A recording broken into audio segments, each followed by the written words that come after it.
อานนท์กำสดน้ำตานองหยดรินไหลด้วยสุดจะฝืนสะอื้นยืนรำไห้โศกาอาลัยน้ำตาหลั่งไหลนองน้ำ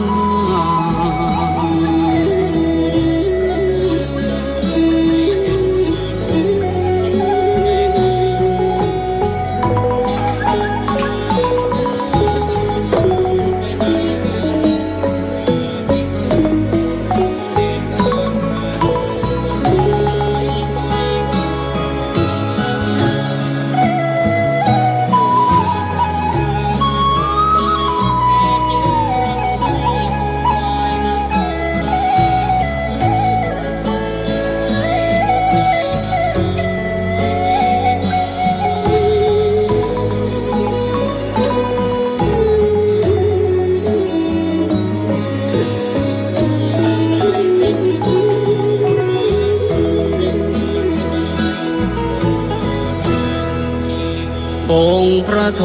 ศพลไม่เห็นอานนท์อยู่ในนั้นจึงตรัสถามว่าอานนท์ไปไหนกันพระภิกษุผู้รู้เหตุการณ์กราบทูลถวายไปว่า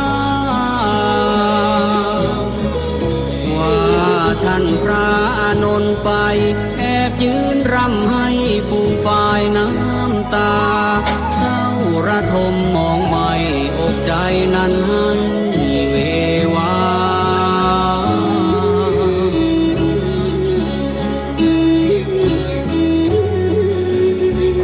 ยามใดสิ้นสูญพระดุลยศาสดาก็ดังชีวาพระอานนท์นั้นสิ้นไป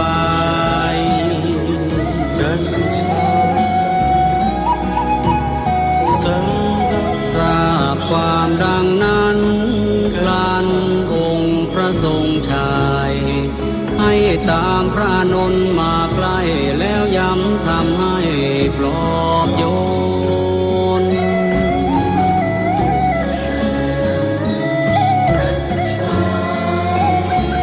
ลดความเศร้าหมองที่เข้าครองในกมลแก่พระอานนท์ให้คลายทุกข์ทนวิญญา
เจ้า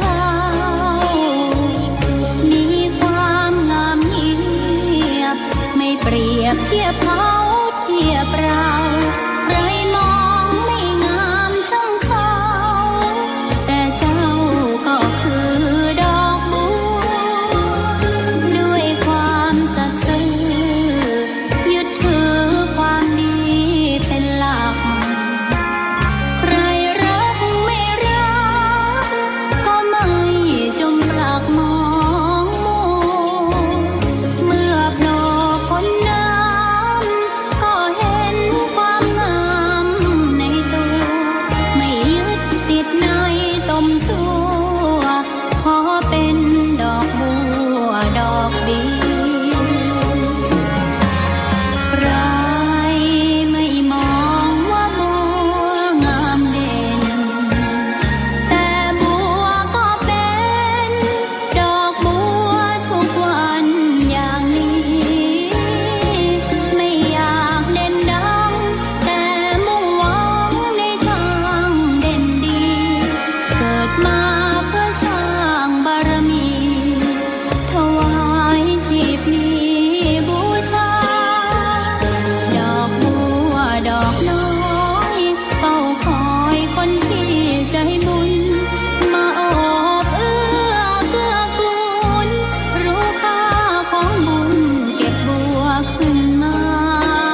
หาภิระ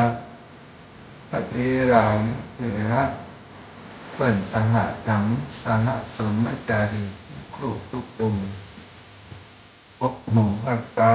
สัทธาภาฉันคำบอนอบน้อมต่อพระรัตนตรัยที่ติดตามรับฟังรายการแก้วเจ้าสามภาการ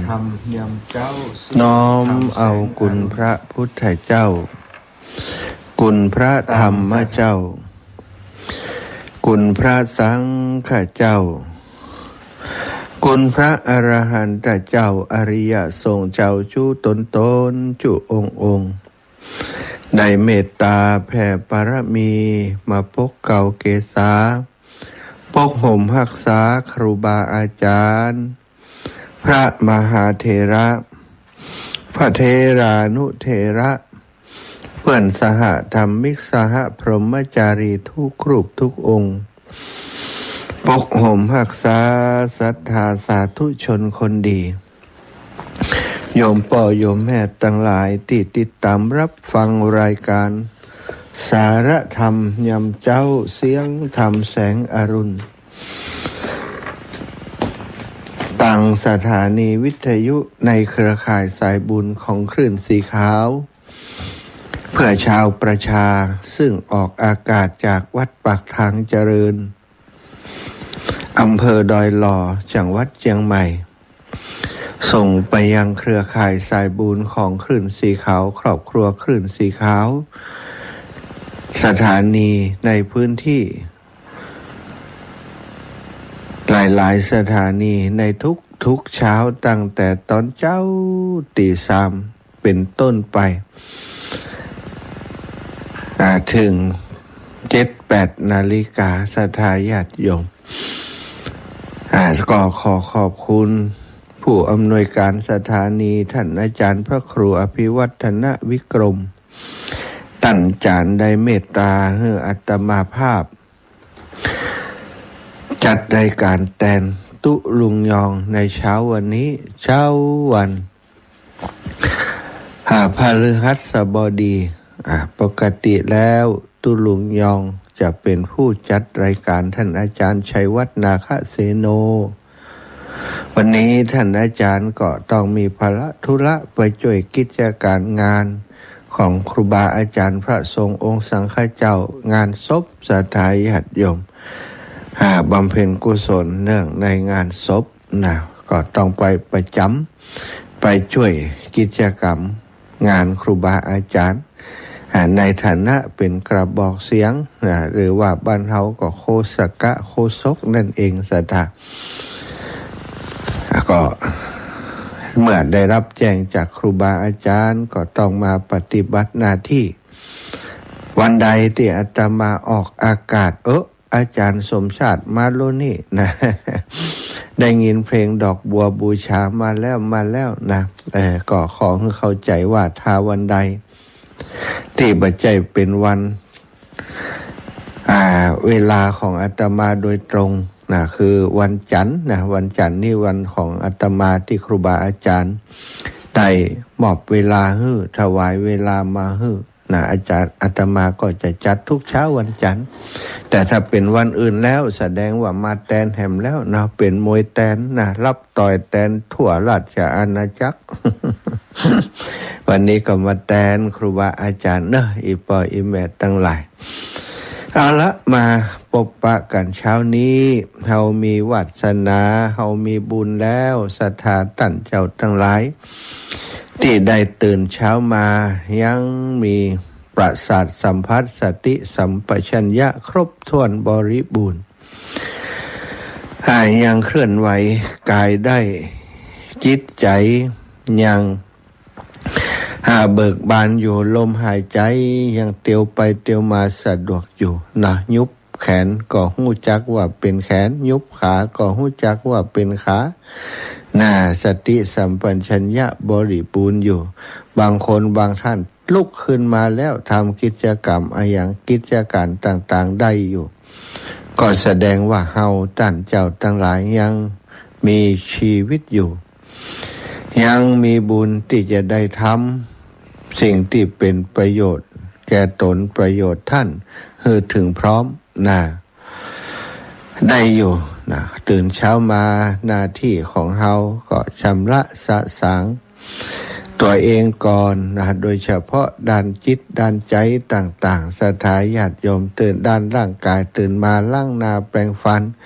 บริหารร่างกายนะขยับโน่นขยับนี่นะออกกำลังกายแก่งแขวนไปมากายะไอยังกานะเพื่อจะให้ร่างกายตื่นตัวกระชับกระเฉงด้านจิตใจสถาปล่อยแม่มีวิทยุอยู่ไกลตัวทุกวันตื่นเช้ามานะใบเนี้ยอย่างอื่นแต่ละลิ้ววิทยุก่อน บางคนนี่เปิดเสียบปลั๊กไว้นะลวดเปิดเลยวันเลยคืนนั่นนะที่สถานีนี่ก็เหมือนกันเปิดเลยวันเลยคืนเพราะว่าจะต้องฟังเสียงรายการตุ้ยวันนี้ครูบาอาจารย์ที่จัดรายการเข้ารายการก็เสียงดีก็หายไปแล้ว เข้าไปแก้ไขเนาะศรัทธาญาติโยมอยู่ตั้งบ้านก็เปิดรอไว้ละนะแต่คืนพอจบรายการธรรมะก็มีซอกามีอายังกาก็ได้ฟังไปฟังเพลงฟังธรรมฟังซอไปก็สลับเป็นธรรมะผ่องสลับเป็นเพลงผ่องเพลงบ่เก่าบ่เดิมผ่องเพลงใหม่ผ่องโอ้แจ่มเจ้ามาตีสามมาแล้วตุเจ้ามาแล้ว ก็เป็นอย่างนี้ทุกวันศรัทธาถือว่ามีบุญมีวาสนาบางยุคบางสมัยเกิดมาบ่มีหลอกเสียงน้ำเสียงธรรมนี่มีแต่เสียงรบราฆ่าฝันกันมีแต่ความหวาดระแวงหวาดกลัวแต่หมู่เฮาตั้นเจ้าทั้งหลายเป็นผู้มีบุญรับก็สบายตื่นมาก็ได้ฟังน้ำฟังธรรมได้มีความสุขบ่ต้องวิ่งเข้าห้อมเข้าหูเข้าบังเกอร์ลบภัยอย่างบางประเทศที่เกิดขึ้นในขณะนี้รับอยู่ดีๆตุ้มลงมาระเบิดเรียบร้อยนะศรัทธาหลับเป็นหน้ากองหลับพนาศูนย์แต่หมู่เฮาท่านเจ้าทั้งหลายนั้นโชคดีเหลืออายังก็บ่ฮู้แล้วเนาะเหลือประเทศต่างๆที่เกิดมาในผืนแผ่นดินไทยมีบารมีของพระเจ้าอยู่หัวปกเกล้าเกษาและมีพระพุทธศาสนาเป็นที่พึ่งหล่อเลี้ยงจิตวิญญาณของเฮาเอาละพบปะกันแล้วก็จักได้ปาอีป่ออีแม่ทั้งหลายไหว้พระสวดมนต์ทำวัดเช้าก่อนแล้วก็อู้กันไปมีเวลา2 ชั่วโมงอู้ไปรับไปเนาะ ตื่นเช้าแก่เนาะแต่ว่าก็เนี่ยการวันค่ำเนอะสตาช่วงนี้จะตาแดงหน้าแดงหน่อยเนาะมีงานที่จะต้องใช้การเชื่อมกันอะไรอย่างเนาะเป็นโครงเล็กเป็นอะไรอย่างต่างๆก็ทำไปมีบ่ามีแห้งนะก็ทำไปคิดว่ามีบุญติดต้องได้เกิดมาเป็นมนุษย์พบพระพุทธศาสนามาได้สืบต่ออายุพระพุทธศาสนาเป็นพระสงฆ์องค์สังฆเจ้านำกินนำตาลให้กับศรัทธาญาติโยมก็ทำหน้าที่ไปหลายๆอย่างหลายๆด้านที่มีความสามารถพอจะทำได้นะก็ทำไปเอาละศรัทธาพร้อมแล้วเนาะกราบพระพร้อมกันกราบ1พุทโธเมนาโธกราบ2ธัมโมเมนาโธกราบ3สังโฆเมนาโธ อิมินาสกาเรนะพุทธังอภิปูชยามิอิมินาสกาเรนะธัมมังอภิปูชยามิอิมินาสกาเรนะสังฆังอภิปูชยามิอะระหังสัมมาสัมพุทโธภะคะวาพุทธังภะคะวันตังอภิวาเทมิกราบสวากขาโตภะคะวะตาธัมโมธัมมังนะมัสสามิกราบ สุปฏิปันโนภะคะวะโตสาวกสังโฆสังฆังนะมามิกราบนะโมตัสสะภะคะวะโตอะระหะโตสัมมาสัมพุทธัสสะนะโมตัสสะภะคะวะโตอะระหะโตสัมมาสัมพุทธัสสะนะโมตัสสะภะคะวะโตอะระหะโตสัมมาสัมพุทธัสสะพุทธังสรณังคัจฉามิธัมมังสรณังคัจฉามิสังฆังสรณังคัจฉามิตุติยัมปิพุทธังสรณังคัจฉามิตุติยัมปิธัมมังสรณังคัจฉามิตุติยัมปิสังฆังสรณังคัจฉามิตาติยัมปิพุทธังสรณังคัจฉามิตาติยัมปิธัมมังสรณังคัจฉามิตาติยัมปิสังฆังสรณังคัจฉามิอิติปิโสภะคะวะอะระหังสัมมาสัมพุทโธวิชชาจารณะสัมปันโนสุขโตโลกวิทูอนุตตโรปุริสธัมมะสารถิสัทธาเทวมนุสสานังพุทโธภควาติสวากขาโตภควตาธัมโมสันทิฏฐิโกอะกาลิโกเอหิปัสสิโกโอปานายิโกปัจจตังเวทิตัพโพวินโยหิติสุปฏิปันโน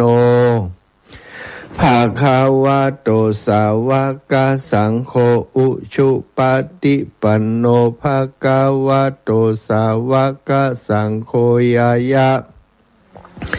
ปฏิปันโนภะคะวะโตสาวกสังโฆสามิจิปฏิปันโนภะคะวะโตสาวกสังโฆยะทิทังจัตตาริปุริสายุคานิอัฏฐปุริสปุคคะลาเอสะภะคะวะโตสาวกสังโฆอาหุนายโยปาหุนายโยทักขินายโยอัญชลิกะระนิโยอนุตตรังปุญญเขตังโลกัสสติกราบพระพร้อมกันเนอศรัทธาอิปออิเมตตั้งหลายกลับหนึ่งพุทธังวารันตังสิรสานะมามิกราบสองธรรมังวารันตังสิรสานะมามิกราบสามสังฆังวารันตังสิรสานะมามิไหวพระนบธรรมธรรมมังคระมงคลกุศลให้เกิดขึ้นกับตนตัวของหมู่เฮาตั้นเจ้าตั้งหลายการไหวพระสวดมนต์ท่องบนภาวนาถือระลึกถึงการน้อมจิตน้อมใจระลึกถึงคุณพระพุทธคุณพระธรรมคุณพระสังฆเจ้าอันเป็นรัตนะแก้วเจ้าอันประเสริฐ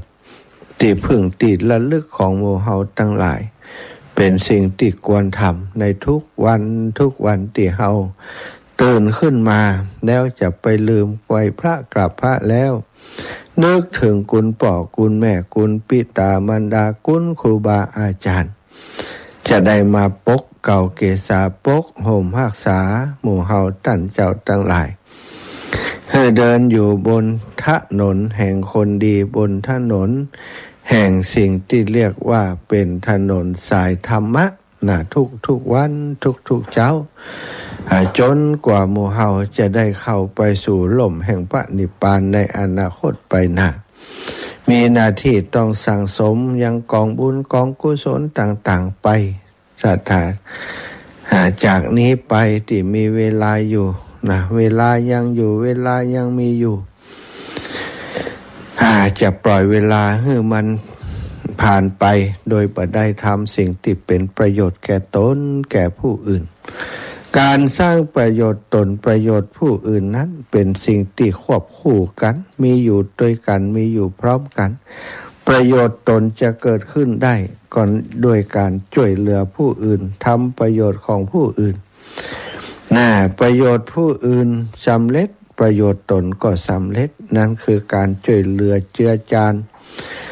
แบ่งปันดูแลกันและกันศรัทธาเฮาเป็นชาวพุทธชาวพุทธคือผู้ที่เรียกว่ามีเป็นผู้รู้ผู้ตื่นผู้เบิกบานรู้ธรรมชาติของชีวิตว่าเฮานี้ท่านเจ้าทั้งหลายนี้เกิดมาแล้วจะต้องแก่ไปแก่ไปเสื่อมโทรมไปแล้วก็ต้องเข้าสู่มรณะหรือว่าความตายในที่สุดเฮาเป็นอย่างใดคนอื่นก็เป็นอย่างนั้นเฮาท่านเจ้าทั้งหลายกลัวความเจ็บความแก่ความตายคนอื่นๆที่เฮาหันกันอยู่ทุกคนบนโลกใบนี้ก็มีความกลัวเชื่อเดียวกันเช่นเดียวกันคนที่บ่มีความกลัวก็คือคนที่เปิ้นพ้นจากวัฏสงสารแล้วพ้นจากกิเลสตัณหาที่มายึดโยงเฮาให้เกิดความกลัวนั้นก็คือพระอรหันตเจ้าผู้พ้นหลุดพ้นไปแล้วบ่ฮู้ซึกไอ้ยังแล้วบ่ฮู้จักกลัวแล้ว บ่มีความกลัวแล้วจิตใจหลุดพ้นไปแล้วศรัทธาตราบใดที่เฮายังมีความกลัวอยู่ยังบ่ไปถึงความหลุดพ้นของกิเลสตัณหาอยู่ยังถูกร้อยลึงลัดลึงด้วยกิเลสตัณหาทั้งหลายก็พยายามเดินตามทางที่พระพุทธองค์ทรงชี้ทางให้เฮามักมีองค์8ศรัทธาญาติโยมเข้าใจอริยสัจ4ประการนี้ให้ได้ถูกต้องเข้าใจธรรมชาติชีวิตให้ถูกต้องแล้วก็เดินไปตามทางที่เพิ่นเรียกว่ารถแมพที่ถูกต้องเฮาก็จะไปถึงปลายทางที่พระอริยเจ้าทั้งหลายไปถึงกันตราบใดเฮายังอยู่บนเส้นทางอยู่บัดถอยออกมาบัดนี้จากทางนี้ไปไหนวันหนึ่งก็จะไปถึงที่หมายเหมือนกันทุกคนทุกท่านเช้าวันนี้นำสารธรรมมาฝากมาแบ่งปันกับศรัทธาญาติโยมอีป่ออีแม่ทั้งหลายเป็นเรื่องราวของ3สหาย3สหายที่เป็นพันธมิตรเป็นกัลยาณมิตรเป็นเพื่อนกัน3สหายนี้เป็นสัตว์ศรัทธาญาติโยมต่างสายพันธุ์กัน พ่องเป็นสัตว์ปีกพ่องเป็นสัตว์บกสันเป็นสัตว์ครึ่งบกครึ่งน้ำสัตว์เลื้อยคลานศรัทธาแล้วมาเป็นเปลี่ยนกันอย่างใดนี่แปลกเหมือนกันเนาะมีบุญต่อกันศรัทธาเรื่องราวนี้เกิดขึ้นเมื่อนานมาแล้วศรัทธาเมื่อนานก่อนพระพุทธศาสนาจะเกิดก่อนที่พุทธเจ้าของเฮาจะอุบัติขึ้นมาแล้วย้อนหลังไปกี่กับบ่ฮู้แหละนะพระพุทธองค์เพิ่น ได้ระลึกชาติไปได้แล้วก็เหตุการณ์เหล่านี้มีเปิ้นนี่เป็นผู้ที่มีความเกี่ยวข้องกับเรื่องราวเหล่านี้ในยุคนั้นสมัยนั้นเปิ้นก็เกิดเป็นไอ้อย่างสักอย่างในกลุ่มนี้เป็นไอ้อย่างเดียวมาดูกันเนาะการละครั้งโน้นมีกวางตัวหนึ่งกวางแล้วเสียได้อาศัยอยู่ใกล้สระน้ำแห่งหนึ่งสะทายปล่อยแม่สระน้ำนี่มักจะมีหญ้าอย่างติดสมบูรณ์บริบูรณ์เนาะ มีน้ำอยู่ที่ไหนชีวิตก็จะเจริญงอกงามที่นั่นเป็นสระน้ำเป็นแอ่งน้ำแสดงว่าน้ำไหลมาจ้อมมาหอมมารวมกัน ฤดูฝนก็เป็นที่น้ำติไหลมาในเองนั้นฤดูแล้งมาเมื่อน้ำเหือดแห้งไปหญ้าทั้งหลายก็ขึ้นสัตว์มาอาศัยอยู่เป็นจำนวนนักจำนวนหลายนกก็มากินน้ำเต่าหอยปูปลาก็มาอาศัยอยู่ในน้ำสัตว์ที่กินหญ้าก็มากินหญ้าเลาะเล็มกินหญ้าตามข้างๆขอบสระนั้นสะดักกวางตัวหนึ่งก็มาอาศัยสระที่นั่นอยู่แล้วก็มีนกกระไนตัวหนึ่งก็มาอยู่ติดต้นไม้แปลงหางอยู่หิมะนะ นกกระไนตัวหนึ่งมาอยู่ติดต้นไม้ไกลๆสระแห่งนั้นแล้วในสระแห่งนั้นก็มีเต่าตัวหนึ่งสีงามสะทาหลังเป็นสีทองงามแล้วก็ตัวก็ใหญ่ด้วยเป็นเต่าที่มีอายุยืนอายุยืนอย่างเต่าเนาะอายุยืนเต่าตัวนี้ก็หากินอยู่แถวนั้นพระเอิญว่า สัตว์ทั้งสามนี่ อยู่ในที่ใกล้ๆกันแล้วก็เลยทำให้มีโอกาสได้พบปะกันบ่อยๆเต่าการขึ้นมาต้มเตี่ยมมาได้ก็ปะอันเจ้ากวางนั้นกินหญ้าอยู่แถวนั้น ทุ่งไปไหนนกกระไนก็จับหากินแล้วก็มาจับอยู่บนต้นไม้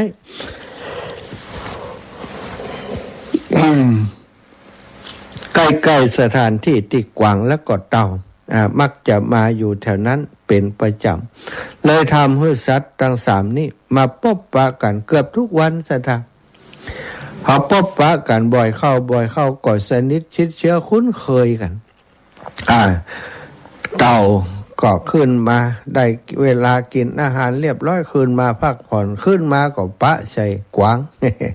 อูจากกันสัตว์อูกันได้สมัยก่อนปู้นะอูกันได้สื่อสารกันทางจิตใจได้ศรัทธาได้อูจากกันได้สื่อสารกันได้พบปะกันได้อยู่ด้วยกันกวางกินอิ่มแล้วก็นอนหันเต่าก็ไปสูนไปสุกอยู่ อยู่โดยหันคอเคียอยู่ด้วยกันนกกระไนก็มาจับเขากวางอูกันเจ้ยแจ้วสามสหายอยู่อย่างนั้นทุกวันเรื่อยมาจนนับวันบ่ถ้วนมันเมินแล้วมันนานคบหากันจนเป็นแต่ละตัวก็เป็นส่วนหนึ่งของชีวิตกันและกันตื่นเจ้ามาถ้าบ่ได้หันหน้ากวางเต่าก็บ่ม่วนใจต้องการขึ้นจากน้ำมาเพื่อจะพบปะกวางพบปะนกกระไนกินอย่างแล้วก็รีบกลับมาติดต้นไม้แล้วก็มาหาเพื่อนถึงสองพญากวางก็กินแถวนั้นแหละหากินใกล้ๆนั้นถึงเวลาก็มาอยู่ตรงนั้นได้หันกันตึงวันจะได้พบกันตึงวันที่อยู่บ่อยๆอยู่ตรงไหนบ่อยๆนี่มักจะทำให้คนที่ล่าสัตว์ทั้งหลายสังเกตหันตีมันเลี่ยมหมับห้อยก็ห้อยตีนกวาง นี่ก็ห้อยตีนเต่านี่แถวนี้ต้องมีกวางแน่ๆต้องมีเต่าอยู่แน่ๆนี่ศรัทธาญาติโยมทั้งหลายเป็นอย่างนั้นจริงๆก็คือมาวันหนึ่งนั้นก็มีนายพรานคนหนึ่งได้ท่องเที่ยวไปหาสัตว์นายพรานมันล่าสัตว์ศรัทธาเข้าไปในป่าก็ได้มาแวะแถวสระนั้นเป็นประจำสระมันกว้างศรัทธาบางวันก็ไปแจงโน่นบางวันก็ไปแจงนั้นแจงนี้วันหนึ่งลงไปเอาน้ำไปปะใส่หอยตีนกวางปะใส่โมงที่กวางมันไปอยู่ตรงนั้นศรัทธาไอ้ยะเสาะหาในก็บอกปะกวางตัวนี้เป็นว่ามันอยู่นี่แล้วนี่ศรัทธาเฮ้ยเนาะได้หันสถานที่ติกวางมันอยู่กับเต่ากับอย่างหมู่นั้นก็ลงไปซึ่งรู้เลยว่ากวางตอนนี้ต้องลงมากินน้ำตรงนี้หอยเท้าเดินไปแล้วก็เดินกลับอยู่แถวนั้นแหละสถาหันเรียบร้อยแล้วก็วางแผนเอาบ่วงมาดักสัตว์นายพรานนี่มันหาวิธีหลายอย่างหรอยิงเปิ่นก็มีสถาแปลงหลุมแปลงตีโม่งดักเปิ่นก็มีหรือว่าถ้ามีบ่วงมีอย่างก็แปลงบ่วงคอยดักจับสัตว์ต่างหลายไว้เตียวไปตรงนั้นเราบ่วงมัดแข่งปุ๊บไปไหนมันได้แล้วสตานี่นายพราน ลงไปจึงเอาบ่วงไปดักเรียบร้อยก็กลับไปบ้านในเวลาหัวค่ำนะหัวค่ำนั่นเองกวางตัวนั้นปกติก่อนจะนอนก็ลงไปกินน้ำก่อนชะตาหัวค่ำซุ่มซิมนี่ลงไปกินน้ำบัดตันพอบัดตันดูติในพานดักบ่วงไว้เอาเท้าไปเหยียบใส่บ่วงก็ตึ๊ดลงไปติดตึงยังวะนะติดบ่วงเสร็จแล้วนอนในพานมาดักบ่วงไว้กวางมันบ่หูชะตาติ่งไปละเมื่อติดบ่วงอย่างนั้นก็ร้องขึ้นโดยเสียงอันดังเพราะภัยคือความกลัวความตายจะมาถึงแล้วกลัวแล้วศรัทธาญาติโยมร้องขึ้นโดยเสียงอันดังทำให้เปื้อนนะก็คือนกกระไนและก็เต่าได้ยินเสียงของกวางปกติเปื้อนเฮาจะบ่ห้องเวลานี้เสียงห้องอย่างนี้บ่เคยได้ยินคงจะมีอะไรอย่างเกิดขึ้นกับเปื้อนเฮาเป็นแน่แท้นี่กวางแล้วก็เต่า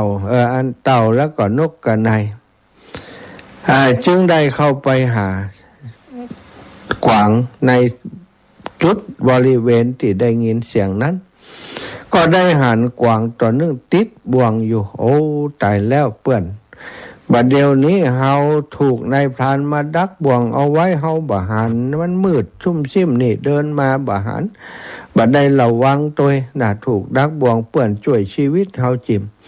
เปื้อนทั้งสองก็ปรึกษากันว่าจะทำอย่างใดจึงจะช่วยสหายรักของเฮาให้พ้นจากบ่วงไปได้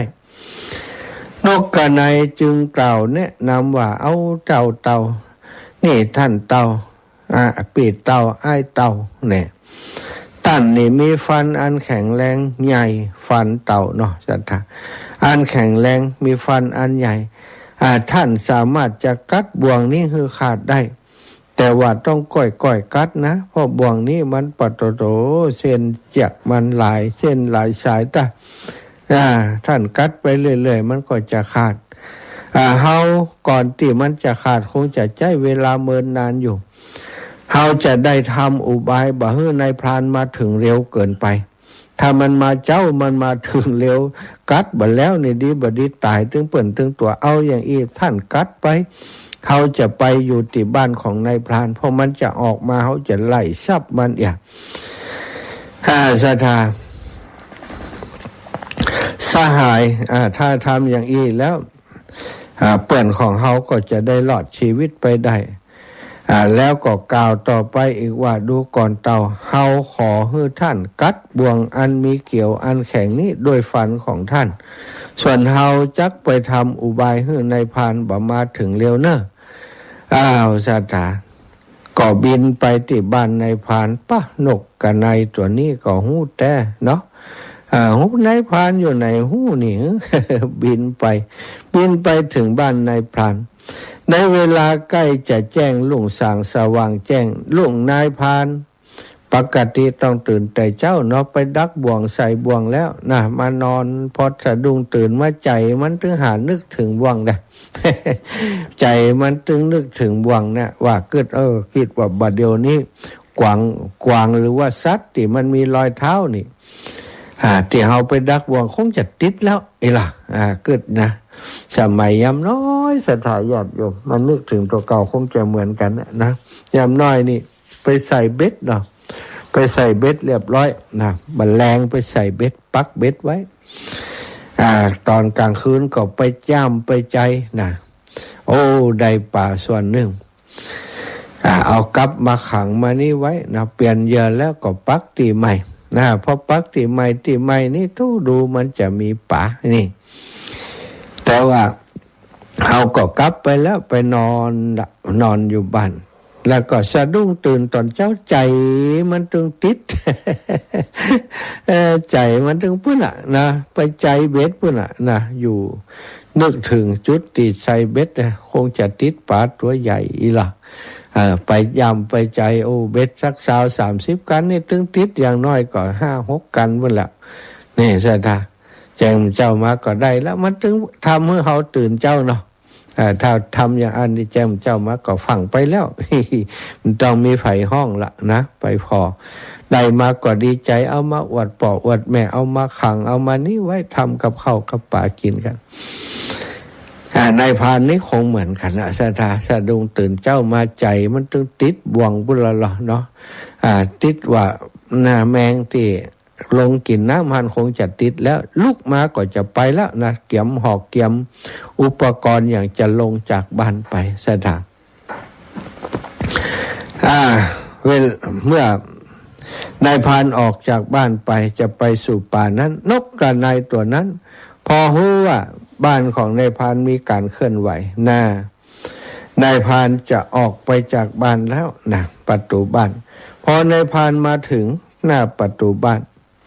นกกระนายตัวนั้นก็โฉบลงมาแล้วก็ขี้ตัวจิกที่ศีรษะของนายพรานด้วยจะงอยปากโอ้นายพรานปกติแล้วถ้าจะออกจากบ้านจากจองนี่นายสถาจะกิมตักแกกก็บ่ออกละจะกิมตุ๊กแกนี่ พอมีเสียงซัดตักนี่เพิ่นบ่ออกแล้วนะโอ้วันนี้จะมีอันตรายลุ่มไปจ้ะนะกลับเข้าบ้านไปก่อนนายพรานก็เหมือนกันโทษเมียนกอยู่นี่อยู่บนฟ้าขี่มาตกใส่หัวแล้วมาจิกไล่จิกหัวเขาแสดงว่าจะต้องมีอะไรอย่างเกิดขึ้นแน่ นายพรานก็ได้ปิกกลับไปเข้าไปในบ้าน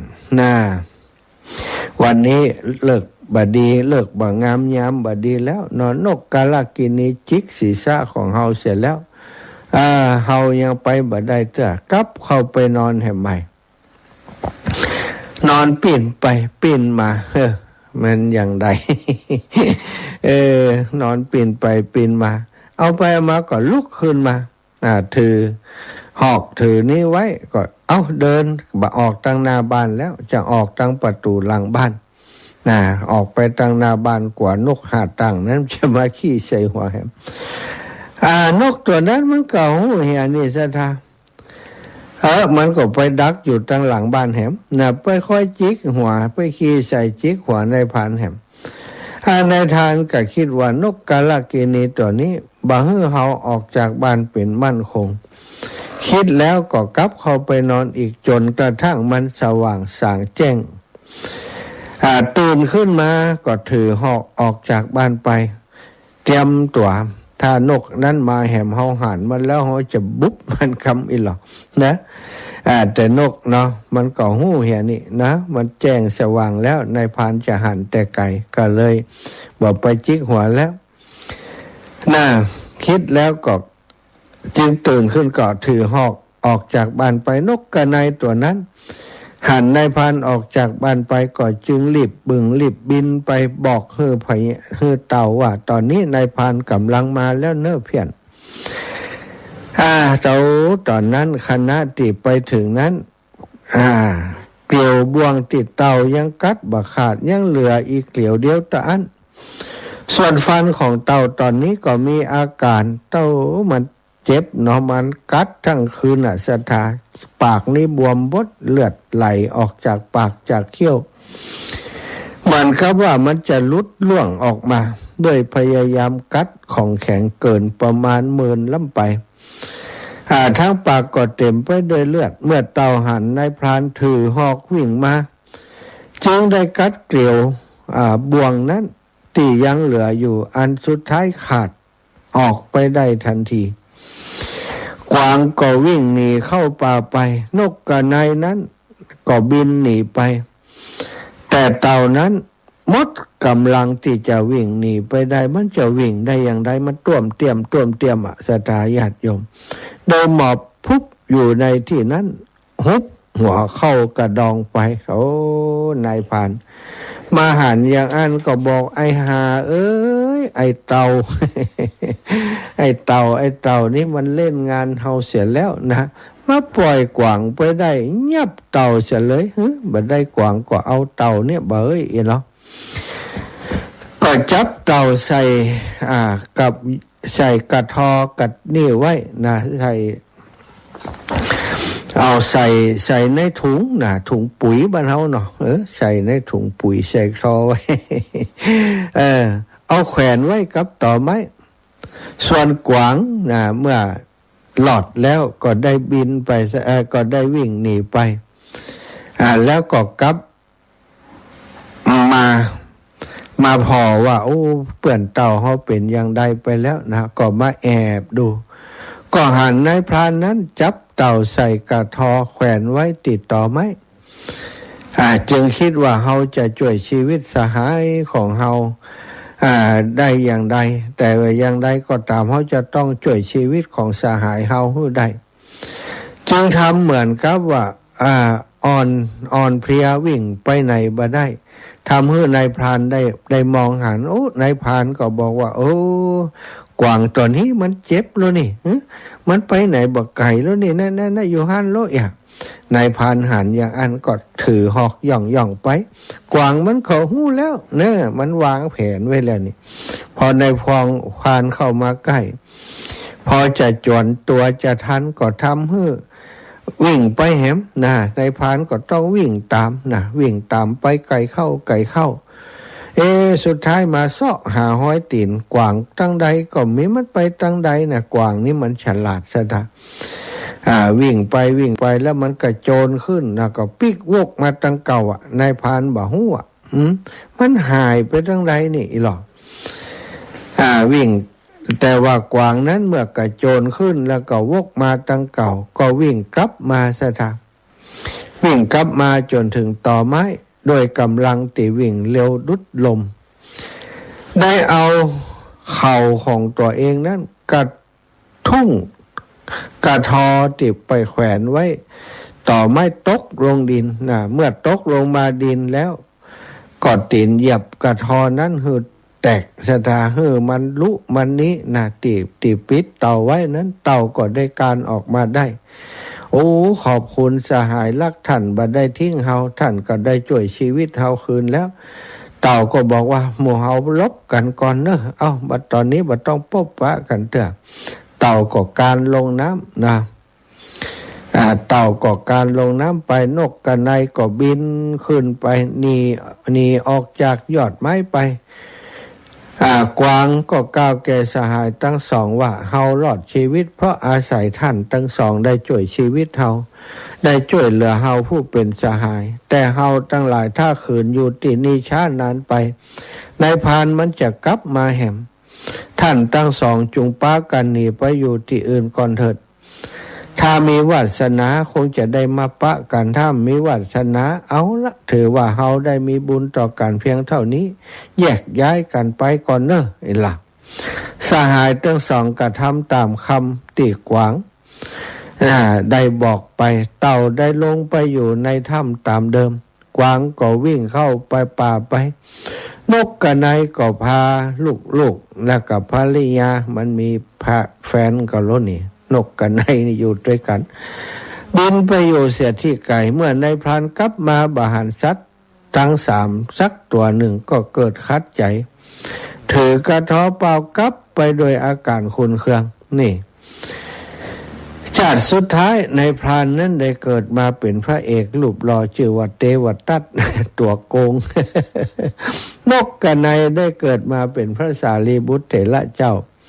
เต่านั้นได้เกิดมาเป็นพระมหาโมคคัลลานะส่วนกวางได้เกิดมาเป็นพระพุทธเจ้าจบเรื่องนี้จบแหล่งนี้ในกุลุงคะมิคัสสะชาดกทุกกนิบาตเท่านี้เรื่องนี้ก็ชี้ให้เห็นว่าสัตว์ถึงสามนี้ร่วมทุกข์ร่วมสุขด้วยกันเป็นเพื่อนร่วมตายกันแต่ควันเป็นตัวอย่างอันดีแก่คนทั้งหลายที่เป็นเพื่อนเป็นสหายกันบ่ทอดทิ้งกันยามมีภัยมนุษย์คนเฮาต้องช่วยกันพยายามสุดกำลังในเวลามิตรติดต้องทุกข์ต้องภัยอย่าได้ทอดทิ้งเปื้อนให้ได้รับอันตรายควรหาช่องทางช่วยเหลือดุจเดียวกันกับเต่าถึงสามนี้ศรัทธาญาติโยมจัดสุดท้ายมาพบปะกันพระพุทธเจ้าพระสารีบุตรพระโมคคัลลานะเทวทัตแห่งคนหนึ่งเทวทัตเป็นนายพรานนี่คนบดีนี่มักจะเป็นเทวทัตศรัทธาศรัทธาปล่อยแม่ทั้งหลายตอนนี้ 3:50 กว่านาทีเอาละจะปั่นเวลาสักหน่อยก่อนพับสายสัก 4-5 สายแล้วก็จะได้พักผ่อนสักกำเนาะขอบคุณทุกคนที่ติดตามทาง Facebook ไลน์เนอร์แม่ครูลาวันแม่ครูเกษณีโยมปิพิมมาลานะหลายคนนะหลายคนอยู่โยมน้องสงควันใจน้อยแม่พิษสมัยหลายคนโมทนาบุญขอบคุณติดตามเป็นกำลังใจกันเอาละปันให้โทรมา0808844173 0808844173เนอะเอาโทรมากันได้เลยสถา0808844173เนอะ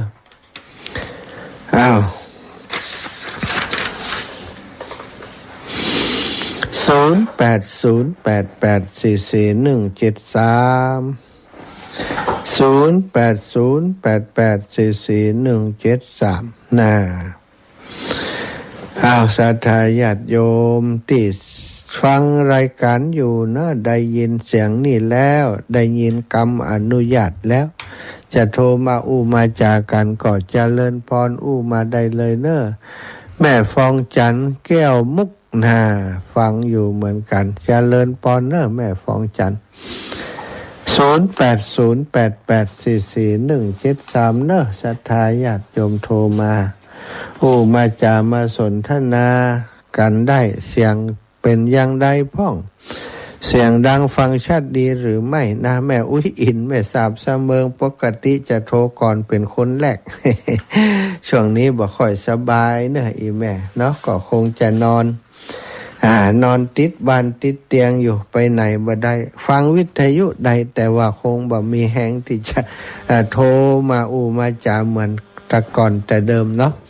มีโอกาสจะไปแอวหาแม่อินขอให้แล้วกันแล้วงานดีๆก่อนเนอะเนอะจะเลินปอนเจ้าเลยถามตัวลูกแล้วแม่สมบูรณ์ไม่พัง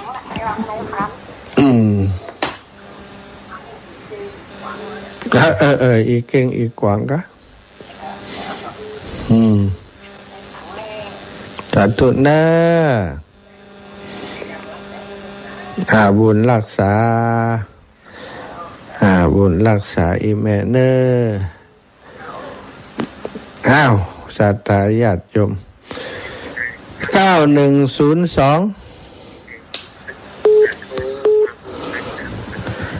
แม่ปิดวิทยุก่อนเนอะไม้เสียงก่อนแล้วก็ตั้งโทรศัพท์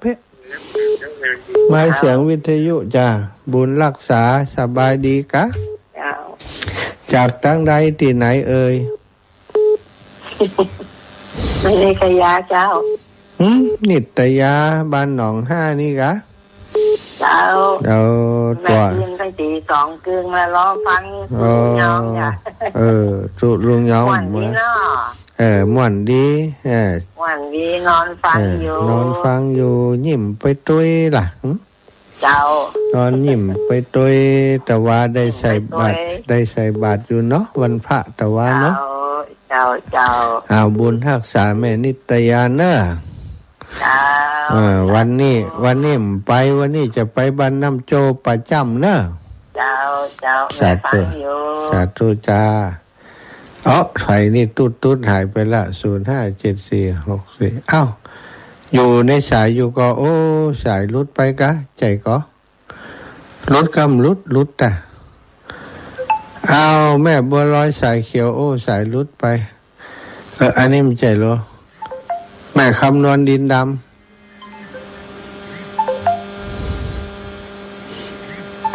นี่ไผ่สัตว์เอาละไผ่เจริญปอนเจ้าสาธุเจ้าแม่คำนวณตานะเล่นนี้เนี่ยยังกระแจว่าติวตัดน่ะเนาะฝนตกฝนซึ้งเขาอยากกันได้เขายังว่าฝนนี่ติวตัดอันนี้อันเรื่องงานพระพุทธเจ้าเหล่านี่ถ้าตัวโกงนี่ต้องเป็นเทวทัตจ้องไว้หมดนะเทวทัตจอง ฟังอยู่เจ้า สาธุเจ้าอีแม่ สาธุ บุญรักษาพี่น้องเมืองปานเป็นตัวแทนเมืองปานเนอแม่คำนวณนี่เจริญปอนนี่ตัวแทนพี่น้องดอยสะเก็ดมาแล้วแม่บุญเพียร เจ้าตัดสเก็ตตัดเจนดีนะเจ้าท่าน จัดเจนดีนอตื่นเจ้าเหมือนกันรู้นี่ฮะ โอ้ตื่นครับอาจารย์เนี่ย แหมบ่เกี่ยวกันก้าตุลุงยอง เว ก้า ลานี่มาเวลานี่มาแม่โยมแม่ก็จะตื่นแล้วท่าน นะมันเป็นปกติไปเนาะ เจ้า ดีแล้ว ท่าน ตื่น รั มา กษาสุขภาพของเราท่านเนอะ เจ้าอีแม่ดูแลอยู่ เจ้าไม่เคยได้ตกได้เต่านะ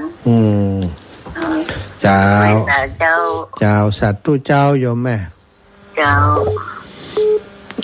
ย่า แม่มอมแม่ย่ามอม ว้าวไหว้สาเจ้า แม่มอมอิ น น อนฟังท่านเนี่ย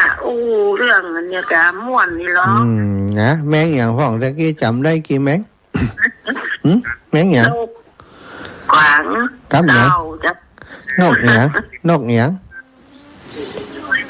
นกอะไรก็ลืมไปละ นกตีมันนอนเอาตีนขึ้นตั้งบนน่ะ อ๋อนั่น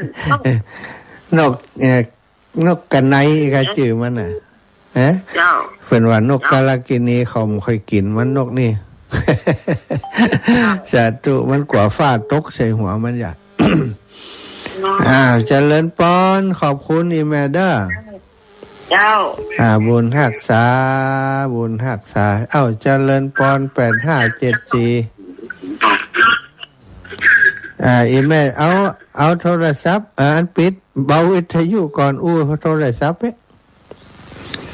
เจริญ สักการเจ้า เจริญปอน ฟังอยู่เนอะเจ้าน อนฟังอยู่เนาะรับตื่นมาแล้วมันก็นอนมาได้เนาะคนเฒ่านี่เนาะตื่นแล้วมันไม่เคยรับละฟังไปแจงมาก่อนเนี่ยการเนาะ เจ้า สาธุเนอตั้งใดก็นี่ เจ้าน อนอยู่ไหนนี่ ปานศาลาหลวงเจ้า พี่น้องวันศาลาหลวงก็ที่บ้านกว้างๆนะกะฮะบ้านกว้าง วันเจ้า บ้านกว้างกว่างไหนนะกะ เจ้า บุญรักษาเนื้อยาเนื้อ หวังในเจ้าก ว่างในแต่กสตังค์เปลือยังมากว่างอย่างนั้น สาธุ บุ เจ้า ญรักษาเมียาเด้อ เจ้า แม่อุไรวันอภิธัญญากรจบลงไปแม่สุกแก้วสอนศรีนุสรก็มาพอดีเจริญปอน กลับรักษาเด้อท่านพระมหาเจ้า เจ้าอีแม่ ฟังอยู่เด้อไหว้พระนบธรรมโดยธรรมเจ้าแล้วเด้อเจ้าโอ้วันนี้กับตัวแวกับเป็นวันพระวันศีลใหญ่เนาะ เจ้าแม่ โอ้ได้มาได้ทำบุญตักบาตรที่บ้านเนี้ยเจ้าตะวันนะแล้วก็เพิ่นมีประเพณีวัดศรีปทุมนะฉันเลยนี่แล้วไปห่วมบุญโดยเปื้อนแต่ว่าทำบุญวันค่ำเจ้า โอ้ดีแล้วเอาบุญมาปั่นจิมเนาะสาธุเด้อ ก่อนบุญทุกคนนะเจ้า อนุโมทนาบุ ชัด ญ เจนดีเด้อ เจ้า วันนี้มาเจ้านี่นะมันอากาศมันโล่งเนาะ เจ้าแม่ เจ้ากลับไปสาธุเด้อเจ้าเด้อ เจ้าสาธุสาธุ สาธุเจ้า พี่น้องเมืองฝั่งตันสายสุดท้าย รีบก้อยรีบทอรีบพายตลาดตะวายสายบัวจะเน่านมัสการเจ้าท่านมหาเจ้า บุญรักษาแม่ เจ้า ฟังอยู่เนอะ ฉังอยู่ชัดเจนดีเนาะ ตรงโค้งนะเจ้า ชัดเจนดีเนาะตังเมืองฝัง ชัดเจนดีเจ้า 88.50เนาะ เจ้า จาก มีกำลังใจนะเจ้านมัสการเจ้า บุญรักษา เจ้า มาสดมานี่แหมสายปอก่อนเนอะสายนี้สายสุดท้ายจริงๆแล้ว แม่ฟ้องจันเจริญปอน เจ้าทำให้สาเจ้า เปลี่ยนน้องตั้งด้อยรอ เจ้า1 คนหัวหาย2 คนเพื่อนตาย3 คนปิกบ้านสบายนะ อันนี้ก็นี่เนาะ3 คนช่วยกันได้เนาะ เจ้า ถูกต้อง เจ้าตั้งแต่ตี 2ตั้งแต่เพิ่นใส่แผ่นละ เจ้า ใส่เทป มัน จ้า ติ้งเวลาถ้าตื่นแล้วอ่ะ อ๋อ เจ้า เจ้าแม่ เจ้าชัดเจนดีเจ้า สาธุค่ะ เจ้าสาธุเจ้า เอ้าสาธุพักก่อนเด้อ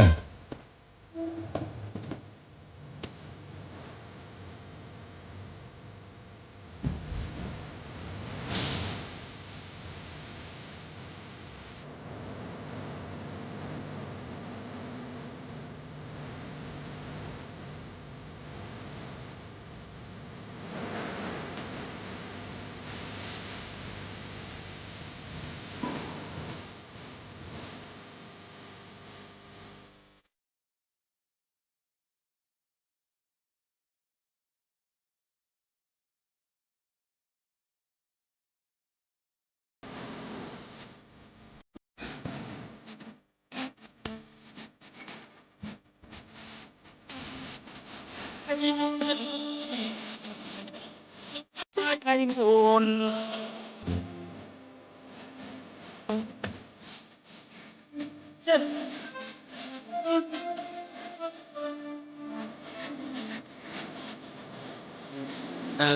นัดพูดอย่างวันเด็ก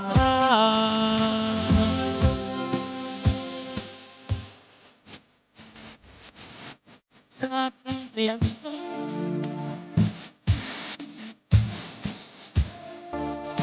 ยัง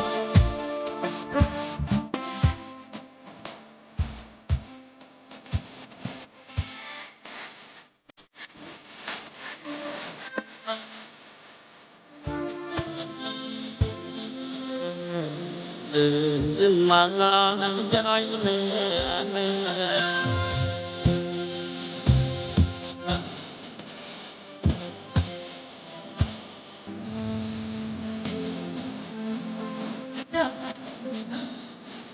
สิ่งฉันกับว่าไงแม่ได้ยินเสียงสวดมนต์แล้วเปิดวิทย์ไปฟังเสียง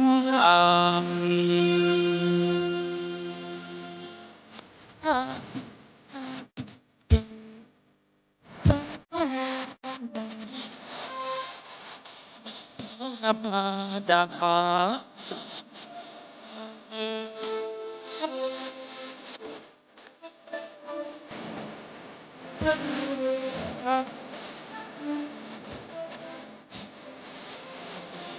ฟังเสียงคำน้อ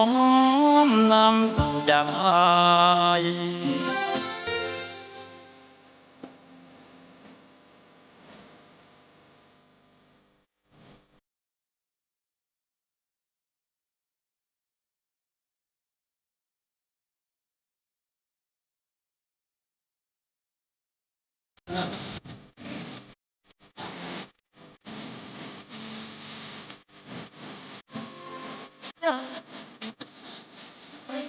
ยังฟังแล้วได้ยินเสียงสวดมนต์แล้วเปิด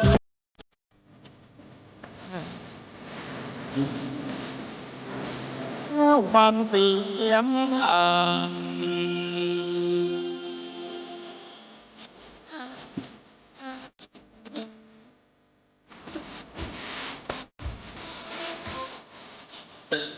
นับมาจากฟ้า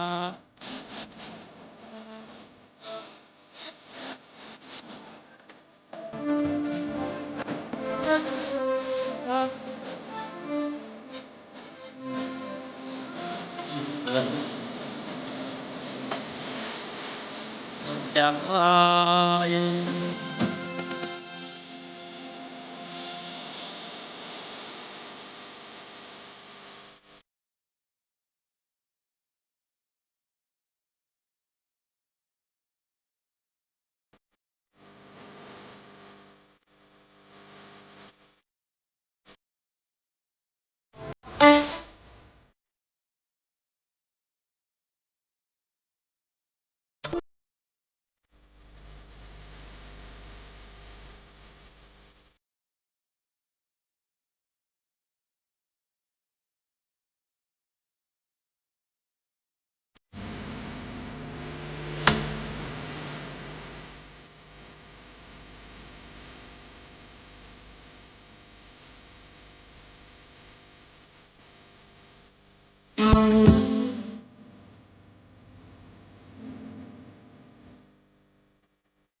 Sa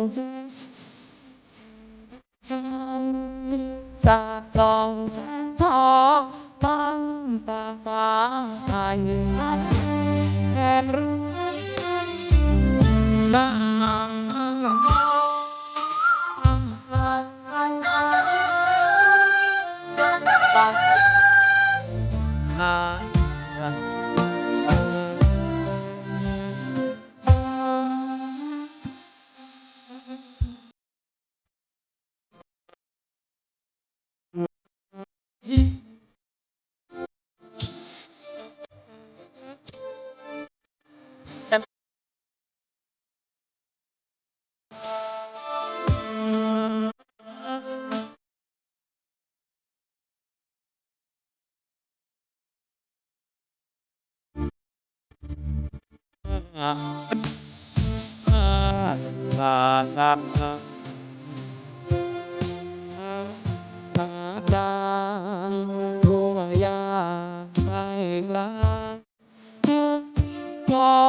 ชนะ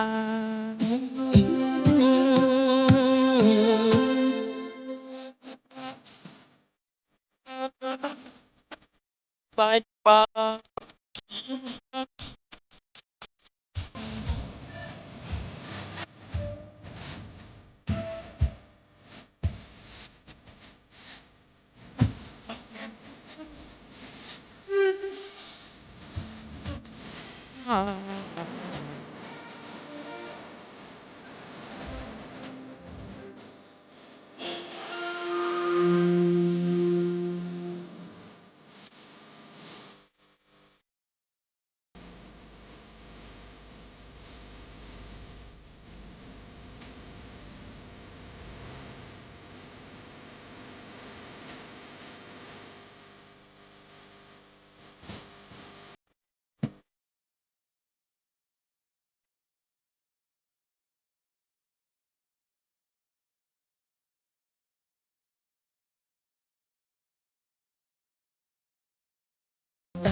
ชนะ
ระฆังเสียงเย็นพระธรรมแผ่เห็นเป็นร่มเงาพริ้วแผ่วมาเบาเบาเสียงพระคุณเจ้าท่านสวดมนต์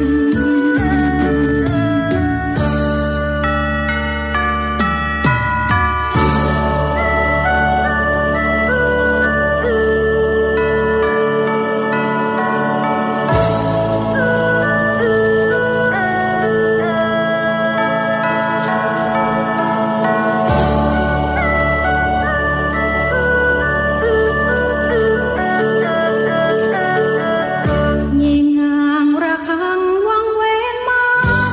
สาธุชนเจ้าข้าได้ยินระฆังหรือเปล่าระฆังเสียงเย็นพระธรรมแผ่เห็นเป็นร่มเงาพริ้วแผ่วมาเบาเบาเสียงพระคุณเจ้าท่านสวดมนต์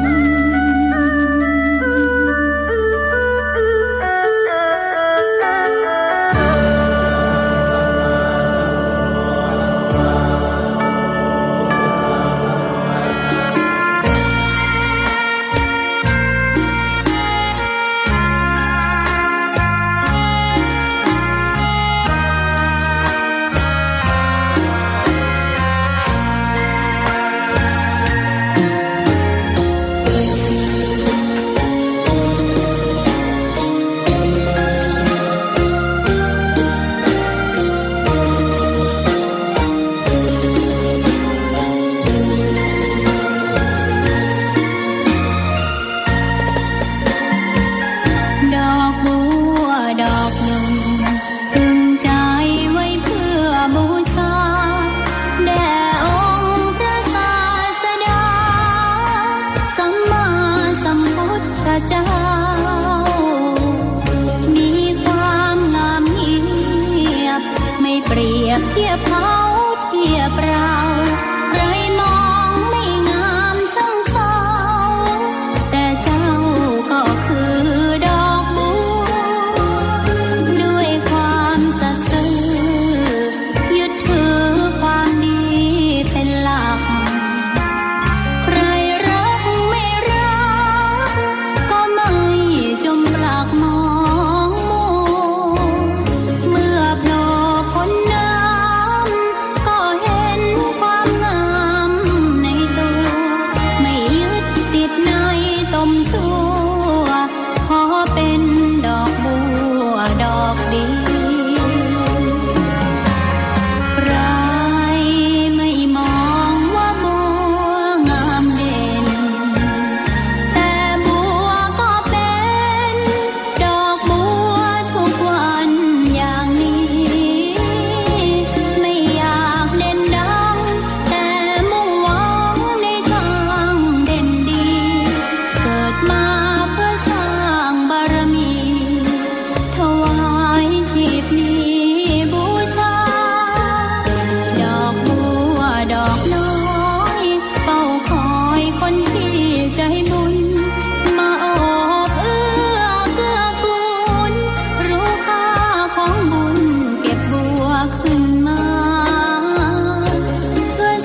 ศรัทธาญาติโยมอีป่ออีแม่ตั้งหลายฟังเพลงธรรมะเป็นสาระธรรม2-3เพลงเนาะพอได้พักผ่อนเนาะ นะก็จะสลือเนาะสมองตอนเจ้านี้แล้วก็อาการร่างกายที่อ่อนเพลียจากการทำงานมีผลทำให้บางทีไปมาสมองมันมึนตื้อ เปิดเพลงให้ฟังพอได้เดินจงกรมไปมาสบายผ่อนคลายร่างกายสักเล็กน้อยขอบคุณทุกคนทุกท่านเข้ามาติดตามเพิ่มเติมเนาะโยมปีพิมมาลาตื่นเช้าและไปตลาดกลับมาแล้วก็เนาะกลับมาถึงบ้านถึงจองฟังธรรมะต่อเนี่ยการเนี่ยงานไปโยมนะบางสุพรรณก็ติดตามอยู่สาธุเนอะทุกคนทุกท่านติดตามทางวิทยุโดยพี่น้องต่างเมืองปานพี่น้องต่างเมืองปานนี่หลายหมู่บ้านนะทุกตำบลของอำเภอเมืองปานรู้สึกว่าจะฟังได้หมดแล้วตอนนี้ตำบลทุ่งกาวบ้านขอเมืองปานแล้วก็แจ่ซ้อนหัวเมืองเนาะขอบคุณทุกคนที่ติดตามได้ยินไปเวลาโยมแม่เปิ่นไปงานที่ไหนคนนั้นก็ว่าฟังท่านอาจารย์สมชาติเป็นประจำเนอะอีหรอเป็น FC หรือว่าเป็นแฟนรายการบ่ได้โทรบ่ได้อีนะขอบคุณเนาะมีคนเข้ามาฟังธรรมะเยอะๆก็ดีใจแล้วดีใจที่ได้เป็นสะพานเชื่อมคือศรัทธาญาติโยมอีป่อยอีแม่ได้มีโอกาสมาฟังน้ำฟังธรรมได้มาติดตามรายการคลื่นสีขาวกับครูบาอาจารย์ที่จัดรายการด้วยกันที่นี่เนาะวันนี้อาตมาภาพก็ได้รับโอกาสจากครูบาอาจารย์มาแตนตุลุงยองได้มาพบปะกับศรัทธาญาติโยมทั้งหลายในเวลา 3:00 ถึง 5:00 เนาะได้มาพบปะกันก็ได้เล่านิทานให้ฟังไปเสร็จแล้ว1เรื่องนี่เอาสบายตื่นเจ้ามาฟังสิ่งดีๆฟังเรื่องมิตรเรื่องสหายตะกี้เนี่ยสัตว์3ตัวเป็นเพื่อนกันแต่เอาไปเอามาศรัทธาสัตว์3ตัวที่ว่าเป็นสหายกันนี่ต่อมาตัวหนึ่งเกิดมาเป็นพระสารีบุตรนกกันไนเป็นพระสารีบุตรเต่านี่เป็นพระโมกขัลลานะแล้วก็กวางตัวใหญ่น้อยเป็นพระพุทธเจ้าส่วนในพรานติลาเนื้อก็เป็นพระเทวทัต เทวทัตนี่รับบทร้ายอยู่ตลอดเนอะศรัทธาคนบดีเกิดเป็นคนจัดก่อนก็ลึกเหมือนกันมาจัดสุดท้ายก็ยังลึกส่งท้ายเป็นพระเทวทัตแล้วก็ตกไปนรกมกไหมปุ่นเนาะศรัทธาญาติโยมอีป่ออีแม่ทั้งหลายตอนนี้สถานการณ์ของโลกกำลังปั่นป่วนกำลังวุ่นวายเนาะกันเรื่องเบาๆสบายก็ยังแขวนน้อยน้ำมันจะไปจะมาที่ไหนบัดเดี๋ยวนี้เดือดร้อนกันทุกหย่อมยามีสตังค์ก็เติมน้ำมันบัดใดนะบัดก่อนนี้จะเติมปั๊มได้สบายศรัทธาปั๊มนี่ยินดีต้อนรับบัดเดี๋ยวนี้ปั๊มนี่ปั๊มปิดอันนี้กันน้ำมันหมดนี่หรอมีหัวแต่เปิดเขียนว่าหมดก็ต้องหมดด้วยเปิ้นอยู่ในปื้นปุ่นหรอมันจะได้ส่องให้เฮาหันตั้งบนที่ไหนเล่าเนาะอยู่ในปื้นดินปุ่นเปิ้นฝังไว้ปุ่นน้ำมันหมดบ่สามารถจะเติมน้ำมันได้มีตังเต่าหือก็เติมน้ำมันบ่ได้ด้วยเหตุการณ์ที่เกิดขึ้นปุ่นตะวันออกกลางปุ่นสตาไกลจากประเทศเฮาเป็นหลายพันกิโลเปิ้นฮบกันแล้วสถานที่แห่งนั้นบ้านเมืองเปิ้นนี่เป็นแหล่งผลิตน้ำมันในทะเลก็มีน้ำมันบนพื้นดินก็มีน้ำมันส่งออกน้ำมันเป็นอาชีพหลักเป็นรายได้เป็นเศรษฐกิจของเปิ้นพอมีการลบราคาฟันกันอย่างอีกดทำลายกันศรัทธาญาติโยมแท่นขุดเจาะน้ำมันเสี่ยงงบประมาณเป็นกี่ร้อยล้านพันล้านยิงกันตุ้มเดียวมีเลยแหลกละเอียดเป็นผุยผงผลิตน้ำมันบ่ได้น้ำมันต่างบรรทุกมาเป็นลำเรือใหญ่ๆก็กะหมู่เฮาเนี่ยถ้ารถกันหนึ่งก็ใจจะได้ตลอดจาดเลยกันเนาะ ยิงระเบิดใส่ตูมเป็นควันขึ้นไปเรียบร้อยหมดสถาเสียหายตึงบนอากาศตึงบนพื้นน้ำพื้นดินไฟติ๋วลุกไหม้ควันติไหม้นั้นควันขโมงไปหมดนะพี่น้องติเกิดอยู่ในพื้นที่ประเทศที่เป็นคู่สงครามนี่อยู่ภายใต้หมอกควันควันฝุ่นละอองจากแรงระเบิดสั่นสะเทือนเป็นฝุ่นขึ้นไปควันมุมสะดาฝุ่นปกคลุมบ้านเมืองเปิ้นแล้วก็พิษที่เกิดจากการเผาไหม้ของน้ำมันที่โดนระเบิดโดนเผาไหม้บ่อน้ำมันบ่ฮู้กี่บ่อสะดะ โดนทิ้งระเบิดบอมนะเปิ้นบอกว่าน้ำมันของโลกนี่ตอนนี้อยู่ที่ตะวันออกกลางเป็นส่วนใหญ่เมื่อเกิดปัญหาสงครามในตะวันออกกลางหลีกเลี่ยงบ่ได้ที่จะบ่ให้น้ำมันแปลงขึ้นซะทะบ่เดี๋ยวนี้น้ำมันติดสต็อกไว้ในคลังของแต่ละประเทศนั้นเปิ้นบ่ได้สต็อกไว้นักนะซะทะเพราะไอ้อย่างถ้าสต็อกไว้นักมันต้องใช้ทุนในการซื้อมาสต็อกไว้สต็อกพอสมควรแต่ว่าบัดเดี๋ยวนี้มันซื้อมาเพิ่มบ่ได้เพราะไอ้อย่างก็เพราะว่าแหล่งน้ำมันที่กล่าวถึงตั้งหลายนั้นน้ำมันบ่มีส่งเฮือมันเกิดสงครามกันเปิ้นส่งน้ำมันส่งออกน้ำมันบ่ได้ส่งออกน้ำมันบ่ได้เฮามีตังก็ซื้อมาจากประเทศที่เปิ้นมีน้ำมันบ่ได้รัฐบาลเดือดร้อนแล้วรัฐบาลของทุกประเทศเดือดร้อนบ่มีน้ำมันใช้รัฐบาลของเฮาประเทศไทยของเฮาตอนนี้ก็เจอภาวะวิกฤตนี้เหมือนกันน้ำมันแปลงนี่สถาค่าแรงนี่เดี๋ยวก็จะต้องขึ้นเดี๋ยวเรื่องอาหารการกินต่างๆก็จะต้องสูงขึ้นการเดินทางทุกอย่างก็จะต้องแปลงขึ้นภัยสงครามเกิดตะวันออกกลางแต่ผลกระทบต่อพลเมืองทั้งโลกประชาชนทั้งโลกได้รับผลกระทบทั่วหน้ากันได้รับความเดือดร้อนทั่วหน้ากันศรัทธาญาติโยมทั้งหลายอย่าได้ประมาทเด็ดขาดโลกนี้บ่มีไอ้อย่างที่แน่นอนเฮาเคยอยู่แบบสุขสำราญสบายอกสบายใจบ่มีอย่างเดือดร้อนจะไปคิดว่ามันจะสุขสำราญสบายใจอย่างนี้ตลอดไป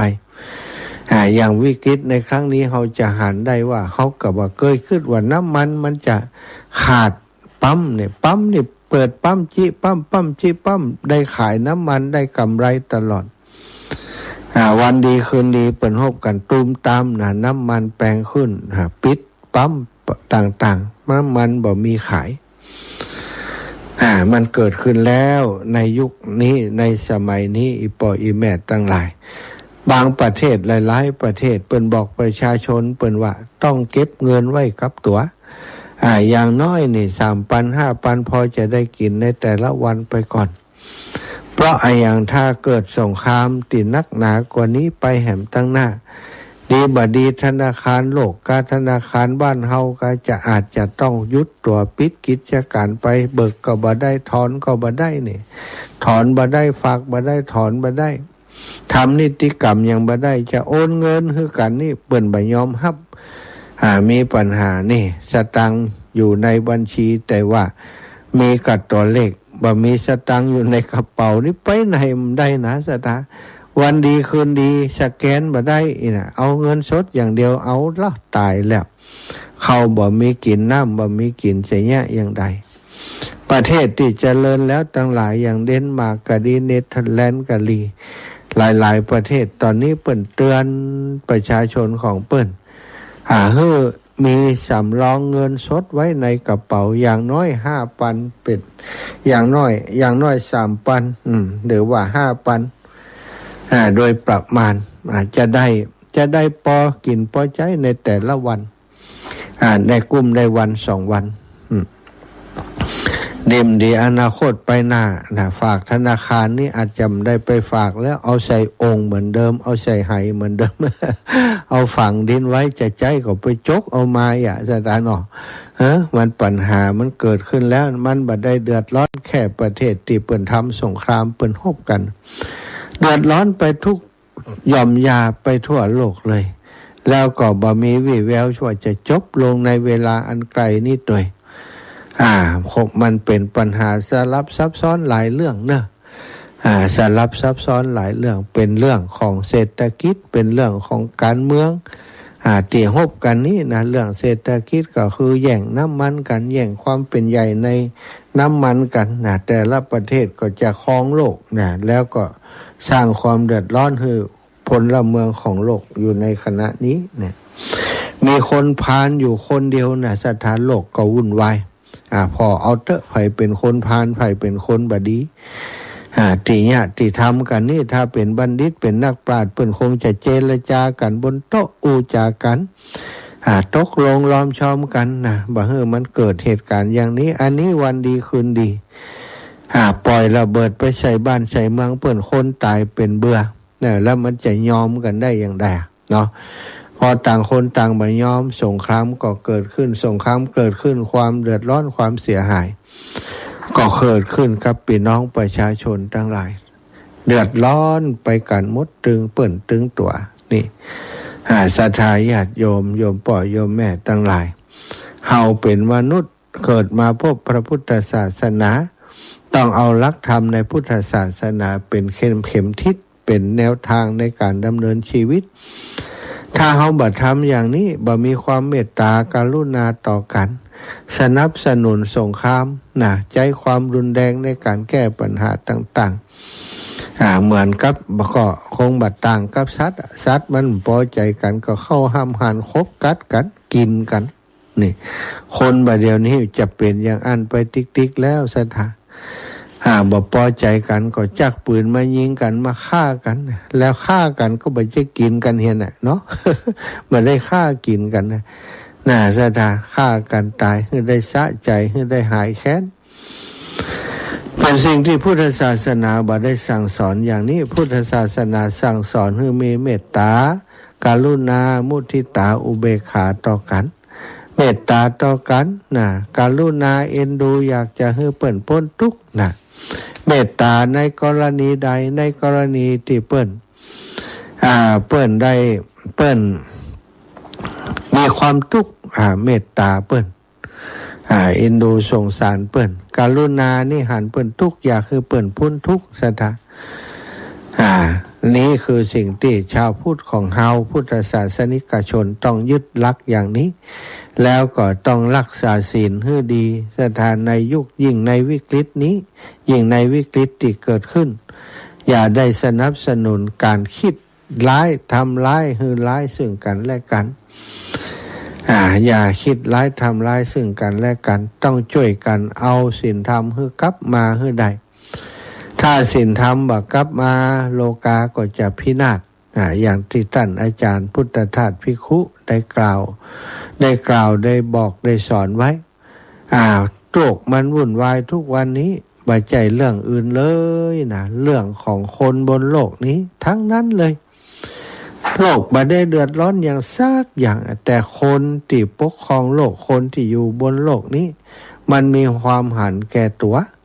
ถ้าบ่หันแก่ตัวกันทรัพยากรมีอยู่ในโลกนี้มันเพียงพอในการที่จะดูแลประชาชนพลโลกนี้ให้อยู่กันอย่างมีความสุขบ่เดือดร้อนเลยแต่ที่มันเดือดร้อนเพราะความหันแก่ตัว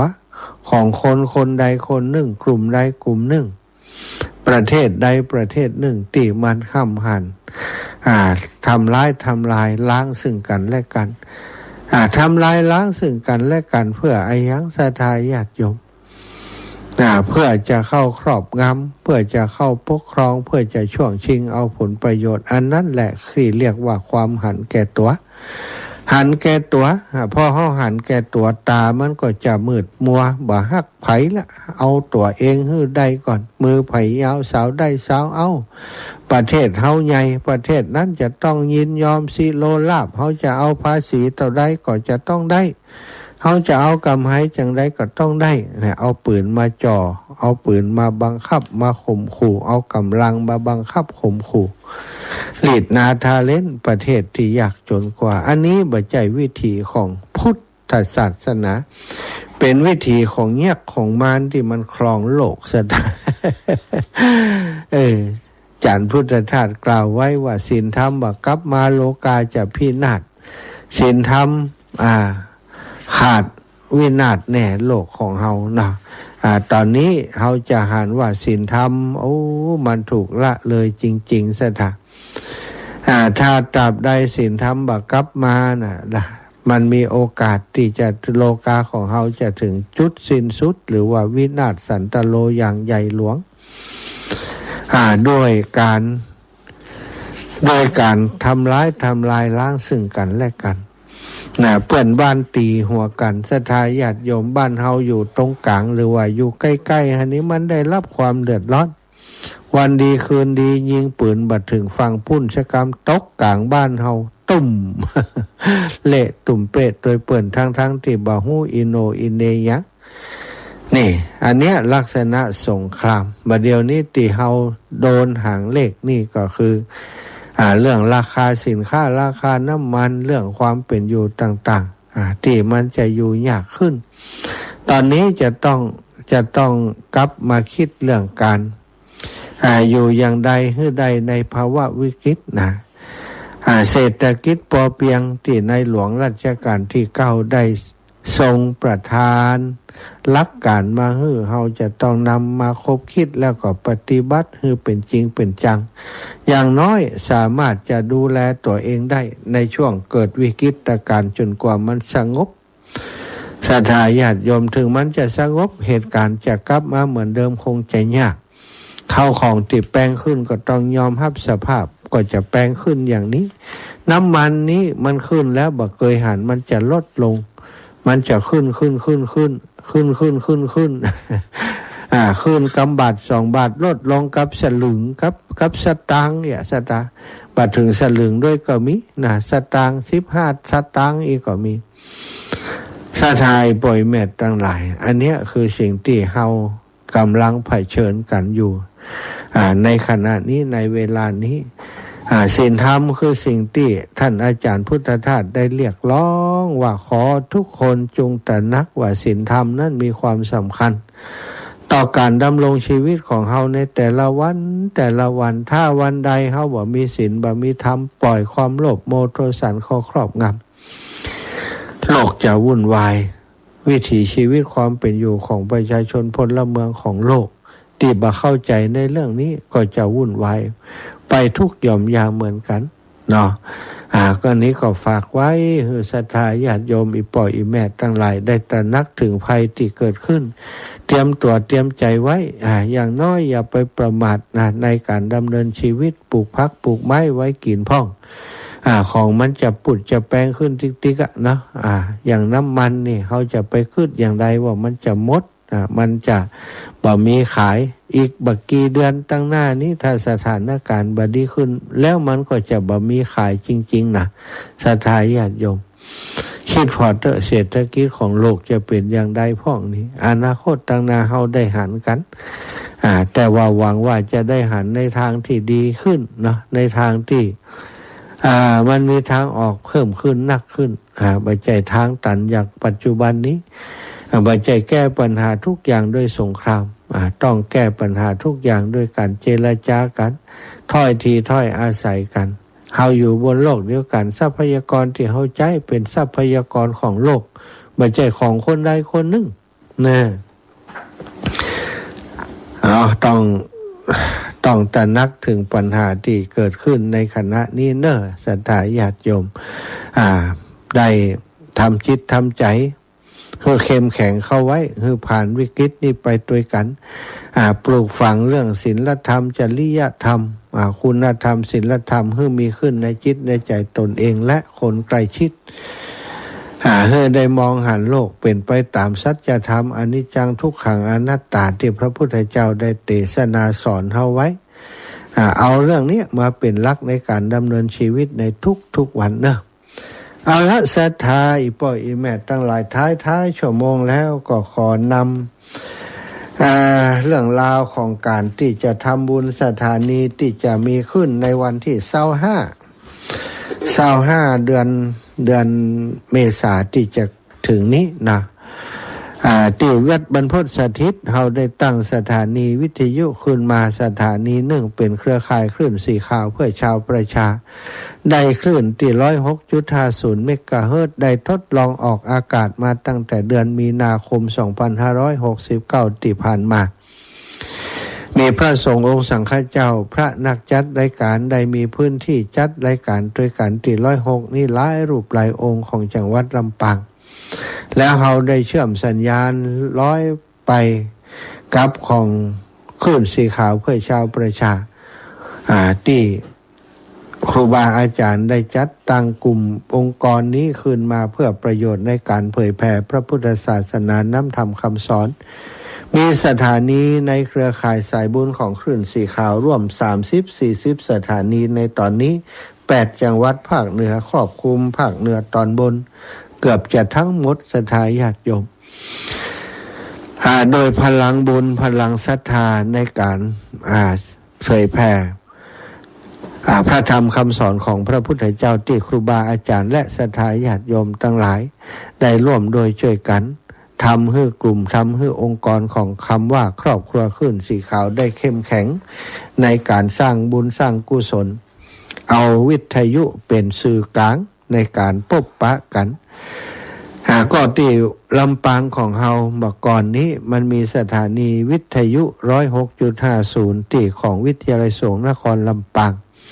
ปัจจุบันนี้ทางวิทยาลัยสงฆ์เปิดย้ายสำนักงานย้ายวิทยาลัยสงฆ์ไปอยู่ที่เกาะคาสถานที่เดิมของเปิ้นก็คือวัดบุญญาวาสจำเป็นจะต้องใช้สถานที่ในพื้นที่ต่างๆที่เกี่ยวข้องกับวัด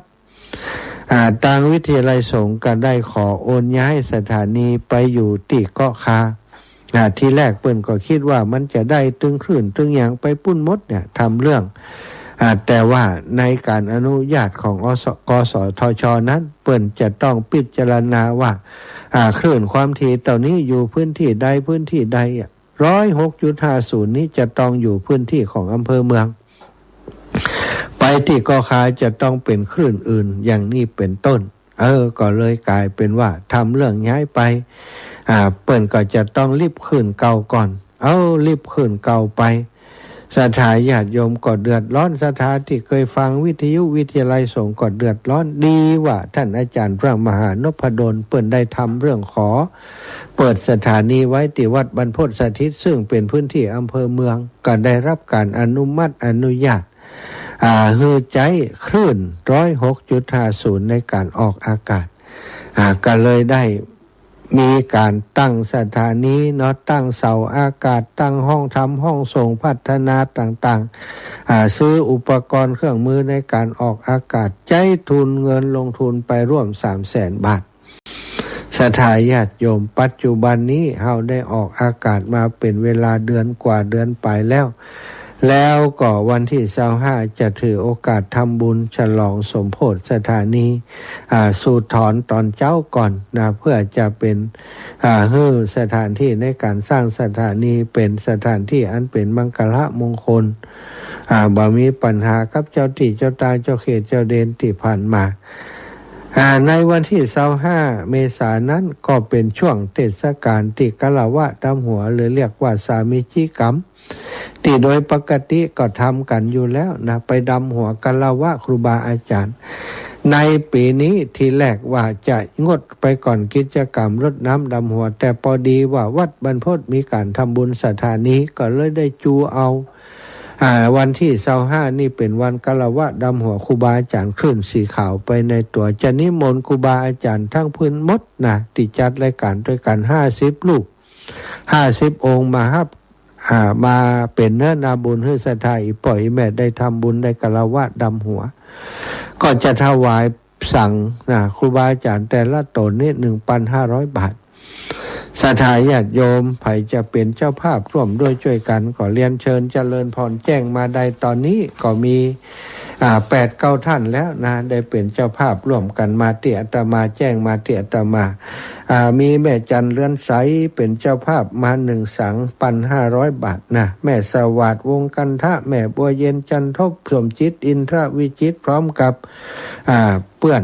นะเพื่อนร่วมบุญนะหรือว่า FC ของเพื่อน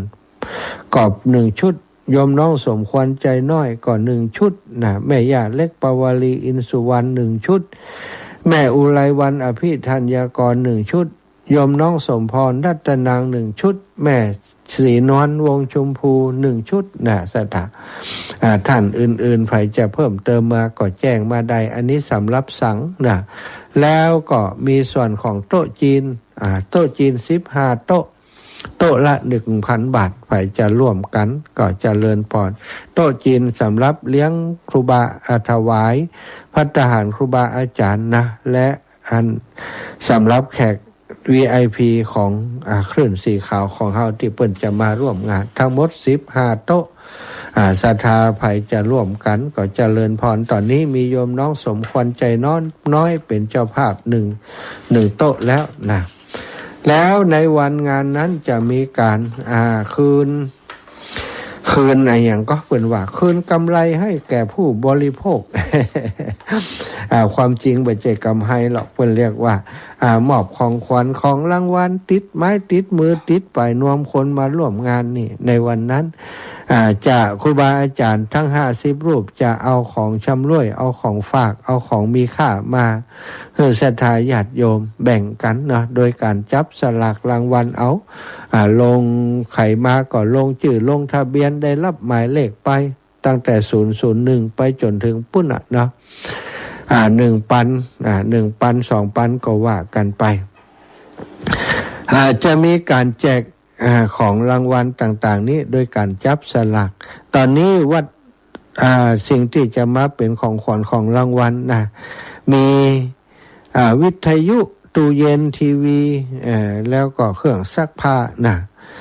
หลวงปู่พระครูปฏิพันธ์ธรรมทินเป็นเจ้าภาพวิทยุ5 เครื่องหลวงปู่พระครูอุดมศิริทัตน์เป็นเจ้าภาพ5 เครื่องอาตมาภาพเป็นเจ้าภาพ5 เครื่อง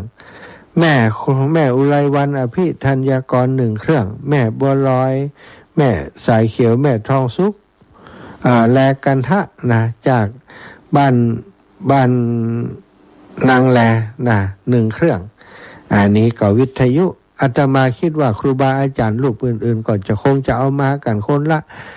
เครื่อง2 เครื่อง2 เครื่องวิทยุนี่จะเป็นประโยชน์มากเพราะเพราะเขาทำรายการวิทยุกันถ้าเขามีวิทยุนักคนก็ฟังกันนักเนาะบางคนมาร่วมงานเพราะใครได้วิทยุนะสถาน บางคนก็ใครได้ตู้เย็นบางคนก็ใครได้เครื่องซักผ้าก็มาเสาะหากันเอาโจกไฟโจกมันเนอะวันที่25 เดือนเมษาพบปะกันแน่ที่วัดบรรพตสถิตก็ขออำนวยพรขอบคุณกับศรัทธาทุกคนทุกท่านตอนนี้ก็เร่งเตรียมเนาะเตรียมเรื่องสถานที่นะสถานที่ที่จะทำบุญนี่ก็ต้องเร่งขนาดนักวันนี้หลังจากบิณฑบาตก็ต้องขึ้นหลังคาห้องน้ำห้องท่าให้เรียบร้อยก่อเรียบร้อยแล้วจะได้ปูจะได้ฉาบจะได้ปูกระเบื้องต่อไปแหมงานก็ยังเหลือแหมประมาณ 40% สถานที่จะต้องเร่งทำให้มันเสร็จก่อนที่จะมีพิธีทำบุญนี้ก็ฝากศรัทธาปล่อยแม่เน้อได้ช่วยกัน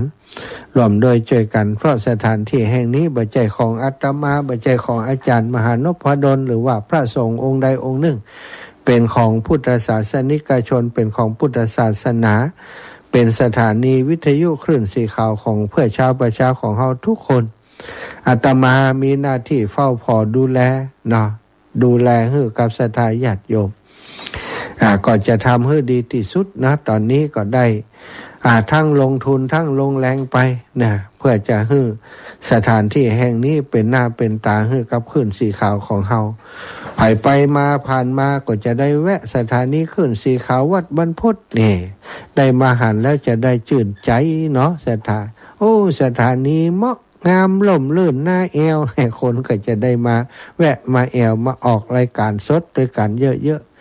เอาละเนาะเวลาเหลือประมาณสัก 4-5 นาทีจะปั่นเวลาอีกรอบหนึ่งให้ศรัทธาญาติโยมได้โทรเข้ามาเนอะ0808844173 โทรมามาจากกันได้เนาะตะวันนี้มีครูบาอาจารย์พระสงฆ์องค์สังฆเจ้าในพื้นที่จังหวัดลำปางที่อำเภอวังเหนือได้มรณภาพลงไปอีกหนึ่งนะได้อีกหนึ่งนะศรัทธาญาติโยมก็คือท่านอาจารย์วัดแม่ทรายเงินแม่ทรายเงินเนาะดูก่อนท่านอาจารย์พระมหานพดลสุวรรณเมธีได้เอาลงในข่าวสารของเพื่อนเนาะของอำเภอวังเหนือก็นี่เนาะท่านอาจารย์ ประกาศจากคณะสงฆ์อำเภอวังเหนือเรื่องพระอธิการเชิดชัยสติสัมปันโนเจ้าอาวาสวัดแม่ทรายเงินได้ถึงแก่มรณภาพลงเมื่อวันพุธที่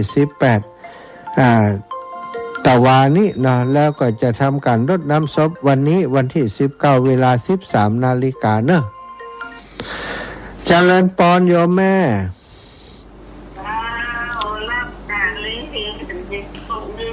ฮะ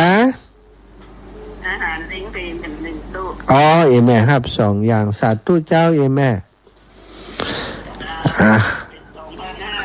2,500เจ้าโยมแม่อาหารเลี้ยงเพลนแม่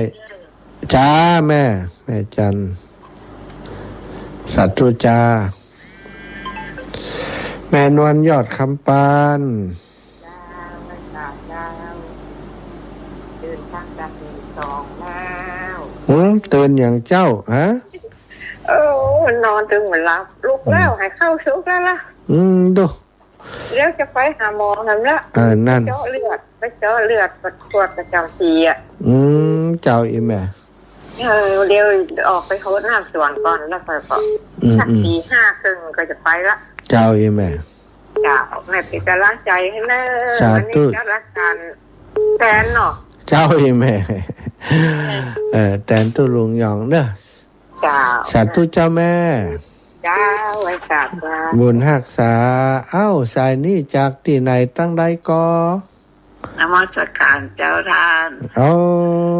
เจริญพรแม่บุญสายพวงคำแม่บุญสายบุญปูน100 บาทเจ้าบุญสายพวงคำปูน100เนาะเจ้าสาธุมาแอวพ่องเน้อสาธุเจ้านมัสการเจ้าสาธุแม่บุญสายพวงคำ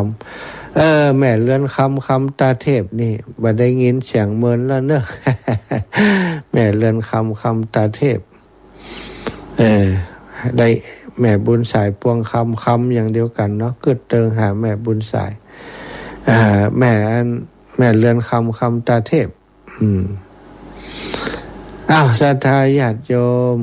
0808844173มีเวลาอีกเล็กน้อยคือศรัทธาญาติโยมได้โทรเข้ามาเนอะได้โทรมามาจากกันเนาะ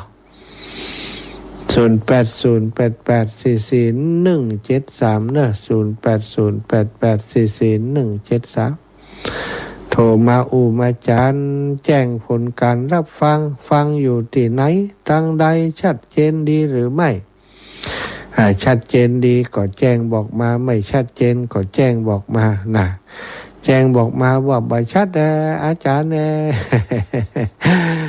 จะได้ให้ช่างเทคนิคคนแก้ไขบ่ได้แก้ไขคนเดียวเนาะต้องขอบคุณรายการวันนี้มาแทนตุลุงยองท่านอาจารย์ชัยวัฒน์นาคเสโนซึ่งก็มีภาระมีธุระต้องไปปฏิบัติหน้าที่ไปช่วยเหลือการงานของครูบาอาจารย์ในพื้นที่ที่เปิ้นอาศัยอยู่เนาะแม่เพ็ญณลำปูนว่าดังใดว่าอย่างใดเขาอาจารย์สบายดีครับ ชัดสบายอะแม่แต่ว่าอิด อดทนนะเจ้า ทอทหาร มันอยู่ในเขตทางเฮาเนาะ เขตของเราต้องอดทนพี่น้องลำพูนก็จะมานอนตัวอยู่ ไหนจะไป ฮะแม่เพนน่ะลำพูนน่ะกะจะมานอนเพวันที่24มันวันศุกร์มีโยมมั่มั่นใจว่ามันจะไปได้ก่อน อ๋อเลย เพราะว่าเจ้าพอ3 โมงนี่ต้องโดยกันอยู่ทำงานเตียนเอามาละปูนะขาย อ๋อ กับเขา เหรอเจ้าจันทร์ถึงศุกร์เองอ่ะ อ๋อตั้งอาลากะมาวันเสาร์เนาะ เจ้า แต่ลากะมาตอนเจ้าทำบุญตอนเจ้านี่ก็9 โมงนี่ก็สืบชะตาน่ะ9 โมง10 โมงนี่สืบชะตาพุ่นน่ะงานแหลกของขวัญดำหัวตอนบ่ายตันอยู่เนาะ เจ้า เช้า เขามีรถมาหับอะไรกันเลย มีรถลำปูนมาลำปางมีเขามาหับติดสถานีขนส่งเอาสาธุเนอ เจ้าสาธุสาธุเจ้า อ้าวแม่ยาเล็กปาวลีสายลุดไปโทรมาใหม่แม่ยาจะแจ้งเรื่องอะไรอย่างจ้าแม่ยาเล็กปาวลีนี่เป็นเจ้าภาพสั่ง1 ชุดเนอะแม่ยาเล็กปาวลีเป็นเจ้าภาพสั่ง1 ชุดสงสัยจะเอาโต๊ะจีนแหมกันนี่ฮัลโหลคุณย่า คนเดียวกันแม่ขอตัวกินตรงนั่นลูกนะ แน่แต่ว่าแล้วแม่ยาเล็กเอ็นสุวรรณ ได้อย่างเข้ามาของเราใครทำเพราะมันแรก สา1,000 บาทสาธุแม่ยา อนุโมทนาบุญแทนครูบาอาจารย์ศรัทธาญาติโยมเวลานักหมดเวลาแล้วนำรายการจากลาไปก่อน6 โมงป่าโพธิ์ตัวตีนั่งโจประจำเนอะดินทบาทปุณวันวิ